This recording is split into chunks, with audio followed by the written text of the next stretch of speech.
Hola. Hi, Gisselle. Good to see you. Hi, Martin. Thank you for having me. Of course. Let's just start by stating your name.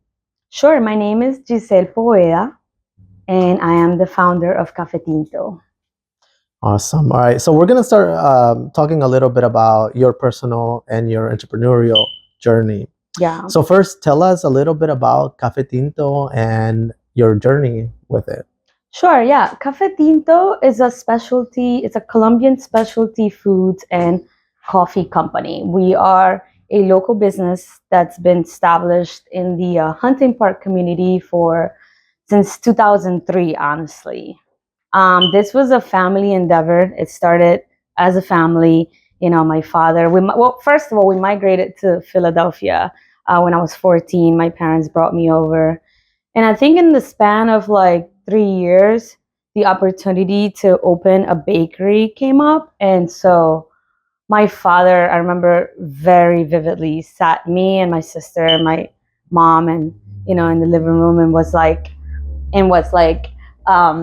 hey, there's an opportunity to open a bakery, but I'm gonna need you and your effort to make it happen. So from the beginning, it was established that it was gonna be a family thing, and so we all said yes, and we all committed and did it. And so our recipes in Café Tinto, our cherished recipes, come from my grandfather. And so at the point when we decided that we were going to open a business, open a bakery, my father phoned back the family in Colombia and was like, hey, I need my father's recipes. And so we started this journey back in 2003 as a family unit. We quickly expanded because our recipes were so traditional, that people really loved our product. And so like 3 years after, we were able to open a second bakery. And so like my father kind of kept one, and then my mother and I went to the other one. And things were going well until like sadly there was a divorce. And so my parents, separated. And so the same thing happened. One of us is two daughters, is my sister and I. One of us kind of took, I stood with my mom, my sister stood with my dad in terms of business, helping them at the store. And so I grew up in the business, been a part of it since I was 16. I did the whole immigrant business life, which is you go to school and then after high school, you have to go help. It's not going home to your friends to hang out. It's you have to go to the store because we need you. So summers were spent in the store. Weekends were spent in the store. My whole life was spent in the store. That was your summer camp. That was my summer camp. Yeah. Yeah. And so eventually you decided to take over the business. Yeah.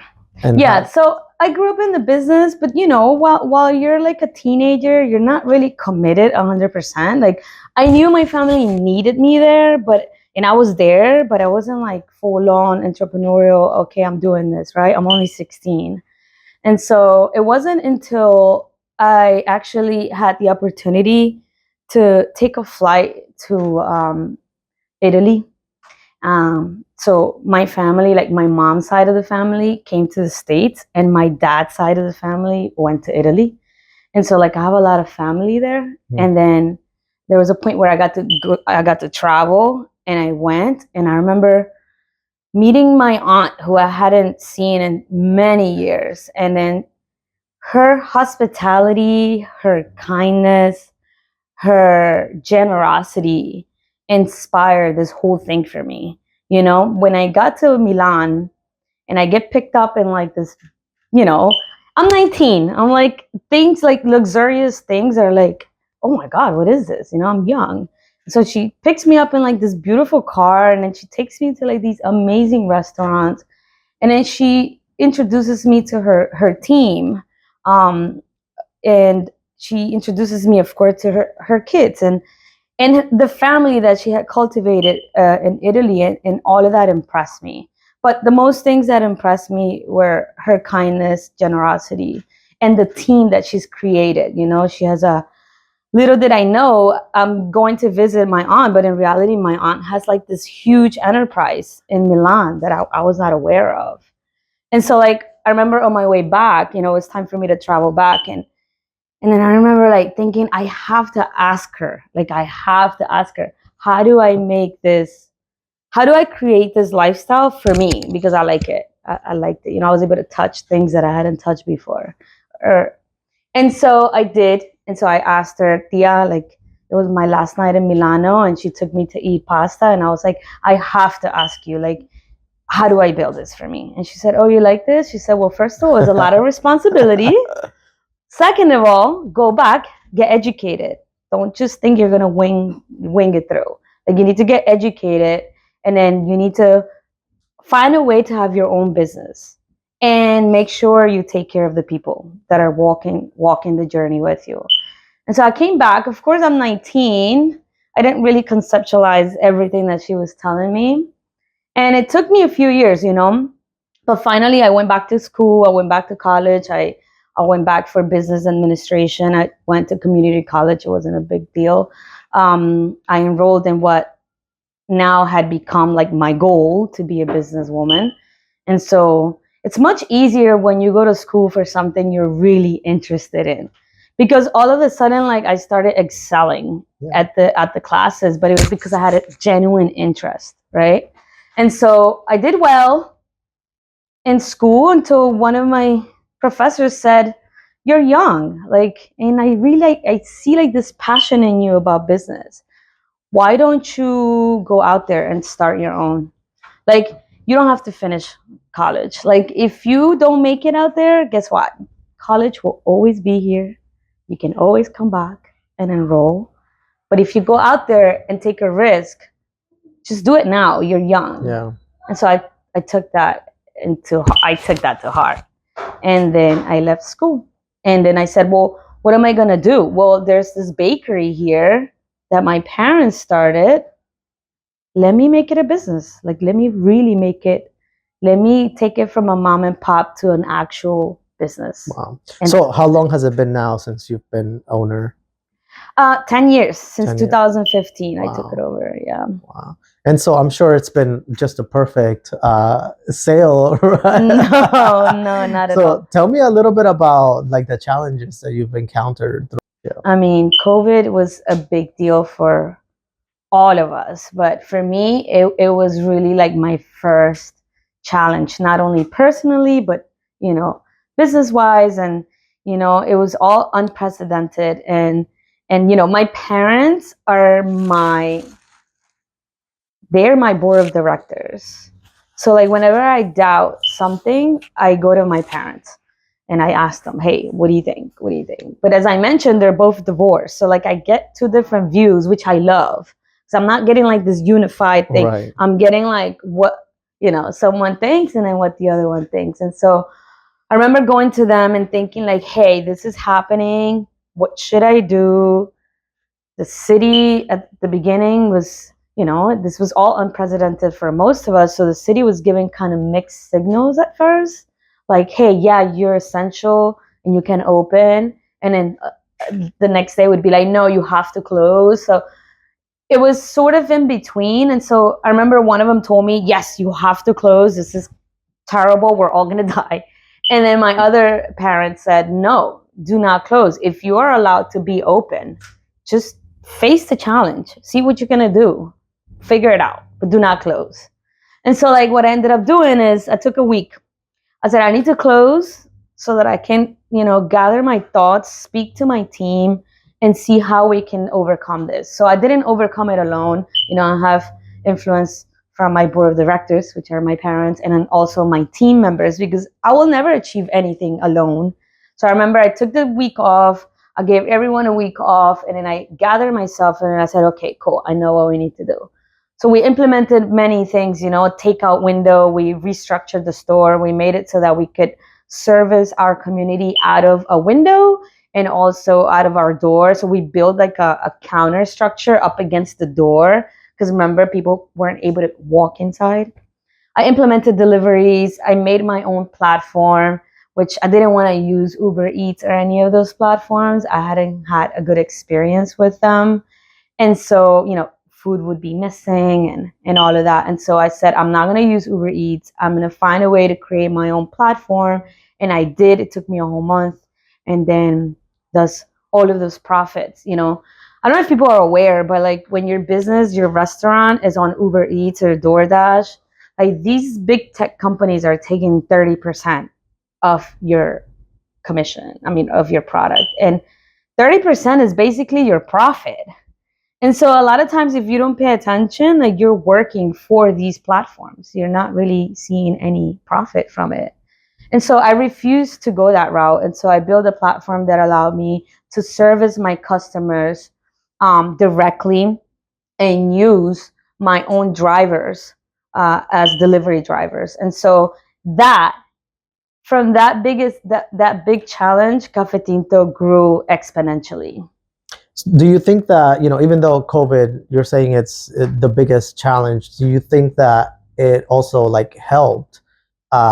Because would you have done those things if that didn't happen? Yeah, no, it definitely, it helped. It made us grow exponentially. Like there's a Café Tinto before COVID, and then there's a Café Tinto after COVID. So it's cool because I feel like life gave me an opportunity. Remember I told you I took over in 2015. So I had like 5 years of like doing my thing, growing as a manager, learning how to lead a team, making mistakes, not knowing when to let go of someone, maybe not doing the best hires. So it's 5 years of like finding myself. And then COVID happened, and all of the sudden, like it was almost like I was ready. Like, and so yeah, it definitely made us grow exponentially because people, sadly, maybe other bakeries within my industry weren't as ready, say tech savvy. Maybe they weren't as tech savvy, so they weren't able to build a platform online as quick, and I was. And so that automatically made Café Tinto stand out from all the other Colombian bakeries. So people were ordering from us from Delaware. I remember meeting people at the Philadelphia airport to give them food. They'd be like, we need food and everything's closed around us. And here I am, I'm open. And then I have a platform that you can actually find my products online.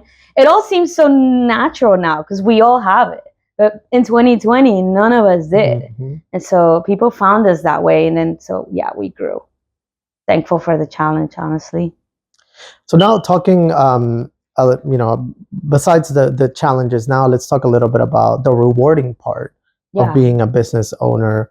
Can you tell me a little bit about what you find rewarding, and then also any lessons that you've learned along the way? Yeah, what I find rewarding the most of being a business person is using my platform to support my collaborators, my team members. Like, believe it or not, like it makes me happy when they grow. It makes me happy when they achieve. So like one of my oldest employees bought a house, and you don't believe how much that made me, like it made me cry. I'm just like, because it's a big achievement, to be able to own your property. And when we're immigrants, those dreams that may be like, they may feel so far-fetched, like are you going to be able to buy property in a country that's not yours? And then when you actually make that happen, it's a great feeling. And so me seeing my employees super happy, like that's when I'm like, this is why I'm an entrepreneur. I like to create platforms, and I like to take care of my collaborators. Their wins are my wins. So I often tell my people, I tell them, you guys don't work for me. Like you guys work for the customers. So think about that, because you have hundreds of bosses, people that are coming here every day. They're your boss. Like you work for them. And my job as a leader is to work for my team members. So like everything I build around Café Tinto is thinking of like, how can I make my collaborators make more money, or be more, achieve their dreams, be more happy in their job. So that is the most rewarding thing for me. And now, many people dream about opening businesses, but just a few take the leap. What advice would you give somebody, or a younger Gisselle, who's thinking about potentially opening a business? Yeah, I think is now the time. It's always the time. I think the time, it's almost like when you I feel like when people, and I keep referencing back to buying a house, because to me it's just like the biggest way to build generational wealth, right? Buying a home, a house. And so like most people are like, they're always trying to time the market, right? Is it a good time to buy a house now? Like, interest rates are high, and like, is it a good time to buy then? And then like, people are always trying to time the market, but in reality, like, you have to time yourself. Like, you have to look into, are you ready to buy a house? Are your finances straight? Like, do you have savings? Are you out of debt? Like, all these things that you have to do that you can actually control. Same thing with opening a business. Like, I'd say, are you ready? Right? If you're a younger Gisselle, like if you have no children, no real, no people really depending on you, I'd say go for it. I'll tell you what my college professor said, right? You're young. You got this passion of yours. Go touch it. Go see if it works. If it doesn't work, then go back to school. However, I do think that business is often this thing that people feel like a talent isn't really necessary for it. Like, let me explain myself. Like, you have to have some sort of talent. So in my case, like, I've been an entrepreneur since I was little, right? I used to sell gum and stuff to my own parents. I used to sell stuff in school. I used to sell CDs. Like, I've always been that person. So like, it's not like out of nowhere I'm like, oh yeah, I'm gonna be a business person. It was in me already. So you have to look at yourself and think, is it in me, right? Can I really sell? Because at the end of the day, every business needs to sell. So you need to learn how to sell. And it all starts with selling yourself. So I'd say, look at yourself, see what it is that you have about you. Can you really sell a concept? Can you sell it? Now, I think, and this is something that I've learned, and I think I learned it quite at a young age still, but I wish this is more of like for others to keep into mind. Like, I often admire the way of life of like other like conservative cultures. Like, for example, the dad is a carpenter, and then the son is a carpenter, and then there's just like all this legacy of knowledge in the family. Like, why not take up on that? I'm not saying you should let your parents determine what it is that you're going to do in life, but I'm asking young people to take a step back and look at what's around them, right? Because if you ask me, oh, did you ever think, selling coffee and empanadas was your dream? Like, was it your passion? No, it wasn't my passion. I didn't grow up thinking, I want to sell empanadas and I want to sell coffee. It wasn't like that. It was literally like me taking a step back and looking at what's around me. And what was around me was coffee and empanadas. So I was like, I'm going to make that. I'm going to take that. Whatever my parents were able to build up to their level, right? I'm going to take that and I'm going to make it better. So I often think of like, okay, let's say most people or some people don't have the opportunity to grow up in a business. Let's say, I understand that. That's not the case of everyone. But if you have like, your grandpa was, again, a carpenter, and then your dad is a carpenter. Like, don't you think there's some wealth of knowledge there that you could grab and then make it a business? Make it a business, but with the knowledge that's already established in your family. I think is going to put you at a much higher rate of success. Mm-hmm. So I'd tell people to look around that and see what's around them. And if there's really nothing around them, because I know that there's also, sadly, there's the reality, right? That a lot of us are not in good environments at home. And maybe we don't have that. We don't have something to look at. Well, then I encourage you to get out of that and go taste as many things as you can. If you're in your 20s, if you're in your 30s, like, go try it all out. Try it out. See what keeps you up at night. Whatever keeps you up at night, that's what you should follow. You should go after that. Great advice. So, you mentioned, this sort of like taking what your parents built, making it better. So let's talk a little bit about like what's worked and like the strategy behind growing your business. I know that your social media strategy is different than what most bakeries or small businesses are doing. So I think that that's one of the great strategies that you've implemented. But then also like the heritage piece that you discussed, and your experience of going to Italy, the recipes that have ran in your families. So tell me a little bit about like your strategy as a business owner and what you've seen success in. Yeah, sure. I think the biggest strategy right now for Café Tinto is definitely focusing on the customer experience. We're all about our customers. And I've quickly realized that if you could have the greatest marketing strategy, you could have the greatest social media strategy, influencers, you name it, you can have that. But if you don't have a good product, like if you don't have a good product backing up that marketing strategy, it's not going to work. It's not going to work. We're not in the 2000s, we're not in the 1990s where like a great marketing strategy, was going to make your product just sell. No, I think people are way more educated now, especially in Philly. We have such an amazing culture of foodies that people want the best. Like good is not acceptable anymore. You have to be great. And so that's something we took upon the last 2 years. We've kind of said, okay, we're going to better our product. We're really going to go into our product development. I sent my partner, I didn't send my partner, my partner wanted to take up chef, a culinary degree.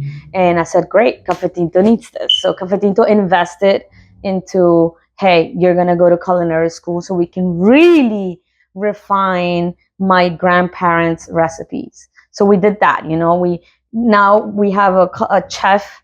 A chef is part of Café Tinto, Chef Daniela Garcia, and she's implemented processes that, simple things that we didn't know. For example, a recipe, for bread, like butter, flour, this and that. And then we found out that if you change the butter from being the first ingredient into the mixer to leaving it last, oh my God, it creates a whole different product. And so like these things that you only learn when you go to culinary school. So we've implemented that. We've made our product stronger, better.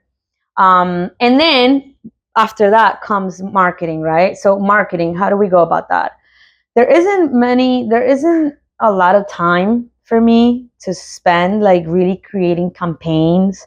Like it takes time and money. And so what I tell my team is like, let's just document. If we make everything from scratch. So like if you're making a batter of cookies, like document it. Just snap a photo, snap a video. If something's mixing, people want to see that. Let's show the people that we actually make everything from scratch. So that's our strategies: customer experience, great product, and then just documenting. So you take it even further. Aside from just being a business owner, you're also out in the community. You're advocating. How do you use or what has driven you to use your success as a platform to talk about, especially in today's world with everything that's happening? Yeah. So well, Café Tinto, of course, has given me a platform, me, Gisselle, the person, to meet many wonderful people, right, through Café Tinto. And then from the moment I took on Café Tinto, and I share this with my team a lot too, like we're not here just selling coffee and pastries and empanadas. Like what we're doing is we're sharing our Colombian culture and thus our Latin American culture. And so when we do that, keep that in mind. You're sharing all of this heritage behind us, behind your family and my family. So when you think about Café Tinto, then now not in the business of selling empanadas and coffee, we're sharing our culture. Then you start to think about, well, what does my culture need right now in this moment in my area, right, in my location, which is Philadelphia. And Colombians in Philadelphia have grown exponentially in the last few years. And a lot of them are in need of resources for, housing and learning how to navigate the system and, learning the language. And so a resource that we found was valuable for Colombians in Philadelphia was the possibility of having a Colombian embassy or consulate services in Philadelphia. So like our neighbors, like the Dominican Republic community here in Philadelphia, have been able to make that happen. So they have a consulate in the city, and that's beautiful because that allows Colombians to, be able. I mean, Dominicans to be able to, one, like get resources that they need to be able to fly back to their country or get permits, all of this. And so we see that in our neighbors, and we're like, okay, we need that too.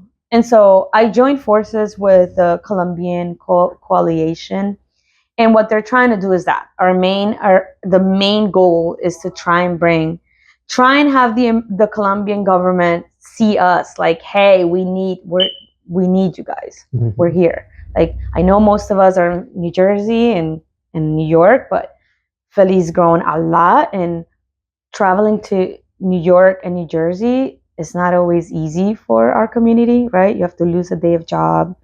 You have to lose on that income. You have to find a way to get up there. Then, like, it just becomes like a huge thing. Yeah. So we want to have that here in Philly. Yeah. Well, that's a good leadway to my next question, which is, thinking of Philly and the growth that we're seeing. I think the latest numbers that were released the other day, I forgot what the report was, but like 10,000 more people had just recently moved here. Wow. And this is the biggest growth since 2020. Really? Yeah. So, and there's so much happening next year here in the city. The whole nation, but also the whole world will be looking at Philadelphia and everything that's happening here. So any thoughts on that? On what's happening in Philly? Yeah. Oh, I'm looking forward. I'm so excited for the World Cup. It's not even funny. Right? Like, being able to have World Cup games in our city, amazing. I'm looking forward to that. I would love to be able to participate with Café Tinto. That would be amazing. Somehow, maybe not in the World Cup, maybe not inside the stadium, but I mean, we've collaborated before with the Philadelphia Union in the stadium for, their Hispanic Heritage Month. I mean, if there was some advocacy for Latino businesses to become part of the for the World Cup taking place in Philly, that would be amazing. I'll be there. You can count on Café Tinto to be there. I would love to take a part of that. As a person, I'm looking forward to attend games and enjoy the fanatism that Philadelphia has around sports. I hope that people, really hold on to how we feel with soccer. In terms of the birthday of America, 250th birthday, right? I'm excited about that. I love this country and I'll always honor it. Nothing, I'm very excited. I'm looking forward to see how the city infrastructure will do. Great. All right. So now talking a little bit about work-life balance and the future plans of yours. Yeah. I'm sure many people recognize, what it takes and the effort and the stress. And, we were talking about sales earlier. How do you, run a business, but also make sure that you take care of your time and of yourself and your employees, as you mentioned as well? Yeah, I wish I could tell you like I got this figured out. I wish I could like lie and say that. It's a lie. I mean, I don't have the balancing act like super figured out. I don't know. Like I'm the type of person that like when there's a task like at hand, like I go all in. And sometimes I don't drink enough water. And sometimes like days go by when I haven't exercised and I'm like, I kind of have to wake up and like, oh my God, I haven't worked out in like weeks. That's not good. I don't know. I try to not beat myself for it. And maybe this is not great advice. I sometimes think like, okay, I'm really younger, so I could get away with it now. And then at some point I'll stop. I don't know, maybe that's not the greatest advice. Maybe finding like a balance between family and employees, and maybe I could tell you it's easy, but it's not. It's really hard. And I don't have children of my own. I do, however, have 9 animals. I Oh. do. Yeah, we do. My girlfriend and I, we do a little bit of rescuing around the city, and a lot of the dogs and cats that we weren't able to rehome, we've kept them. And so that, like 9 animals in my house, it's a full plate, and it's having to keep up with your house, making sure it's clean, and so that could probably be resembled to having like a little family, maybe 1-year-old. I don't know.